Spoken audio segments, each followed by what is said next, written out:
Avec nous aujourd'hui, Gérard Payen, directeur de programme Espace Renault. Bonjour. Bonjour Nicolas.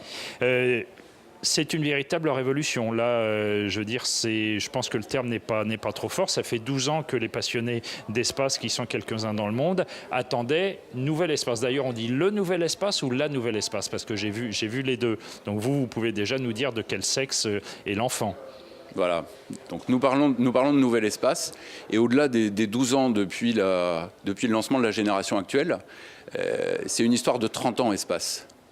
Espace a ouvert la voie à un nouveau type d'automobile en 1984, donc il y a 30 ans cette année,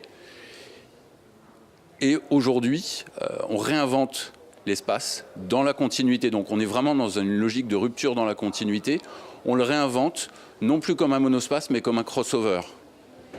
Donc un crossover qui tire des inspirations de différents segments automobiles, mais qui surtout reprend les atouts de l'espace, l'ADN, la génétique de l'espace, en particulier dans ses fonctionnalités, dans sa luminosité, dans son confort, et qui y ajoute une notion de plaisir de conduire, de plaisir d'être à bord, et puis de plaisir d'avoir un bel objet. Oui, il est clair que là ça se voit véritablement. Je veux dire, au premier coup d'œil, on a laissé tomber le concept, vous allez trouver ça péjoratif, mais le concept un petit peu camionnette, avec des angles très droits, avec beaucoup de luminosité. Là, on a un toit qui descend, façon SUV, façon crossover. On a une garde au sol qui a été un petit peu surélevée. Quelque part, sans vous faire injure non plus, puisque c'est quelque chose qui marche pas mal, ça rappelle assez le Ford S-Max, ou en tout cas cette ligne de véhicules qui cherchent leur voie entre le 4x4, le SUV et le monospace. L'inspiration des précédentes générations, c'était le TGV. Donc le train à grande vitesse, capable de transporter des passagers dans le maximum de confort, sans aucune perturbation. L'inspiration qu'on trouve aujourd'hui dans Nouvel Espace, c'est plus une inspiration aéronautique. En termes de design, ce qu'on trouve, c'est effectivement, comme vous l'avez dit, une partie basse qui est renforcée avec des grandes roues, qui pose la voiture, qui affirme sa robustesse. Et puis, plus on monte dans l'observation de la voiture, plus on va découvrir des lignes qui sont très fluides, très aérodynamiques. Donc c'est ce mariage de robustesse, d'aérodynamique qui donne une présence très particulière à la voiture et qui est vraiment inspiré de l'aéronautique. On voit notamment un empennage d'avion quand on regarde la voiture de profil, et on retrouve aussi cette inspiration à l'intérieur. Donc on est passé du TGV au jet privé. D'accord, oui, ça sent, c'est ce que j'allais vous dire. Carlos Ghosn, lors de la conférence de presse de présentation, a dit qu'effectivement, la référence, c'était les meilleurs concurrents d'outre-Rhin. Et effectivement, quand on regarde les voitures qui sont sur le mondial, même si c'est de la pré-série, on voit des intérieurs cuir extrêmement qualitatifs. On voit tout un intérieur, un écran tactile qui doit frôler les 9 pouces, qui permet de commander tout le tableau de bord, qui flotte un petit peu au milieu de la planche de bord. On a vraiment quitté un univers franco-français pour arriver vers un univers qui se rapproche très très fort de tout ce que les Allemands font de mieux. Alors on reviendra sans doute sur cette dimension de qualité perçue qui effectivement peut évoquer des références allemandes. Je crois que ce qui est important, c'est qu'effectivement on a cette découverte de la voiture qui, comme je l'ai dit, donc est nourrie d'inspiration aéronautique. Quand on ouvre la porte, déjà on découvre la générosité de l'intérieur et on découvre également cette inspiration aéronautique dans le cockpit, avec une instrumentation face au conducteur, une console suspendue, un levier de commande de vitesse qui évoque une commande de gaz d'un avion un peu futuriste, et puis la tablette Airlink qui est posée un peu en lévitation dans l'habitacle de cette voiture. Donc on est clairement passé dans un registre de jet privé avec les attributs de qualité et de matériaux qui y sont associés.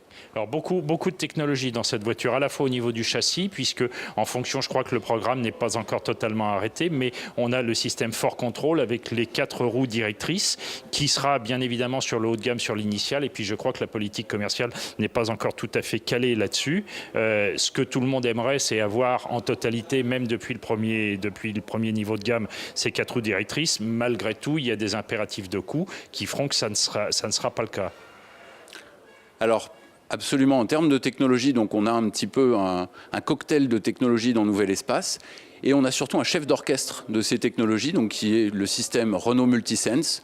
Renault Multisense, en fait, va mettre en œuvre les différentes technologies, et notamment le four control, donc ce système de 4 roues directrices qui est réinventé à partir de celui qu'on avait déjà commercialisé, va mobiliser ces technologies au service du conducteur et des passagers en fonction des envies et des besoins de ces derniers. Donc ça veut dire, excusez-moi de vous couper, ça intervient dans tous les domaines, la direction, la boîte de vitesse, le comportement moteur, l'ambiance lumineuse à bord, le son du moteur, et je crois que j'en oublie, il y a encore 2 autres paramètres qui sont modifiés.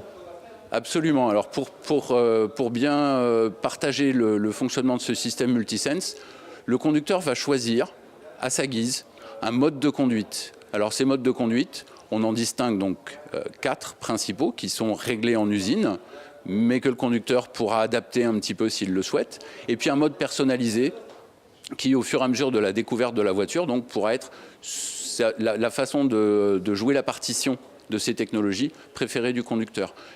Si je prends un exemple, le mode confort, à la fin de la journée, on va sans doute, vous comme moi, être un petit peu fatigué de nos différentes interviews. Je vais rentrer chez moi en mode confort. Donc je sélectionne le mode confort, je vais avoir des suspensions plus douces, un effort de direction assistée qui va être diminué, un petit peu moins de bruit moteur, une réponse moteur qui sera également adoucie, une ambiance lumineuse bleue. Alors moi j'aime bien le bleu, mais je sais que vous n'aimez pas le bleu.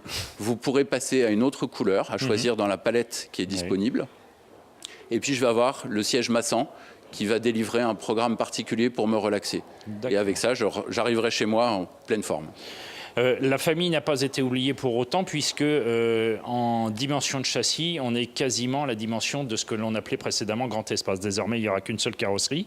Et l'innovation qui, moi, me paraît extrêmement intéressante, c'est la possibilité de piloter les sièges rabattables, soit depuis le coffre avec 5 boutons différents en fonction de la configuration, soit depuis la tablette tactile. Absolument. Alors, dans la réinvention d'espace, on a aussi réinventé la modularité, qui est un des atouts, un des points forts historiques d'espace. On n'a plus à extraire les sièges. Dorénavant, les sièges s'escamotent dans le plancher. Et cette modularité, donc permise par l'escamotage des sièges, c'est une modularité qui se décide et qui se définit en quelques secondes. Selon l'équilibre que vous voulez avoir entre les places pour les passagers et les places pour vos bagages, vous composez effectivement soit sur la tablette Airlink, soit sur le clavier qui est dans le coffre. Vous décidez de la composition de l'intérieur de votre voiture et immédiatement, en quelques secondes, la configuration se dessine. Donc on n'a plus à choisir à l'avance entre les places pour les passagers et les places pour les bagages. D'accord. Alors pour conclure, si je me souviens bien, c'était 2004, je crois, le pic de vente d'espace, on était à 65 000 exemplaires. En 2013, on était à 10 000 exemplaires à peu près. Les objectifs pour Nouvel Espace sont entre les deux, avec beaucoup de conquêtes. Je crois il y a un plan 70-70 dont j'ai entendu parler, a priori, vous pas tout à fait, me semble-t-il, qui disait 70% de conquêtes, 70% d'entreprises. Est-ce que rapidement, on peut faire le point là-dessus ? Alors tout d'abord, effectivement, les ventes d'espace de l'espace actuel se sont effritées. Alors c'est une voiture qui a 12 ans aujourd'hui. On a pris 12 ans de réflexion pour réinventer espace, pour bien définir ce que nous allions offrir à nos clients, à des clients qui ont changé dans leurs attentes.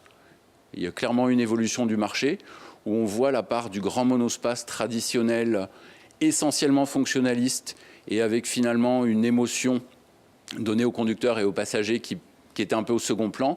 On voit donc la part de marché de ces véhicules diminuer progressivement sur les marchés européens. Et on voit le SUV qui est plus prometteur de plaisir de conduite, qui lui a pris largement la place de ces grands monospaces. Alors on a pris 12 ans pour réinventer la voiture, aussi pour intégrer la part croissante des ventes aux entreprises. Donc aujourd'hui, l'ordre de grandeur sur ce segment, c'est 70%, donc de véhicules qui sont vendus à des entreprises qui les mettent à disposition de leurs salariés, cadres dirigeants ou cadres supérieurs. Et d'ores et déjà des objectifs de vente ? Nous avons évidemment des objectifs de vente, mais que nous ne communiquons pas à ce stade. Le mondial de l'automobile, c'est surtout une formidable occasion pour nous, Renault, et c'est une occasion dont nous sommes très fiers, de pouvoir présenter la réinvention d'espace, qui a su garder l'ADN de 30 ans d'espace, donc la modularité, le confort, la luminosité, que nous avons poussé un cran plus loin.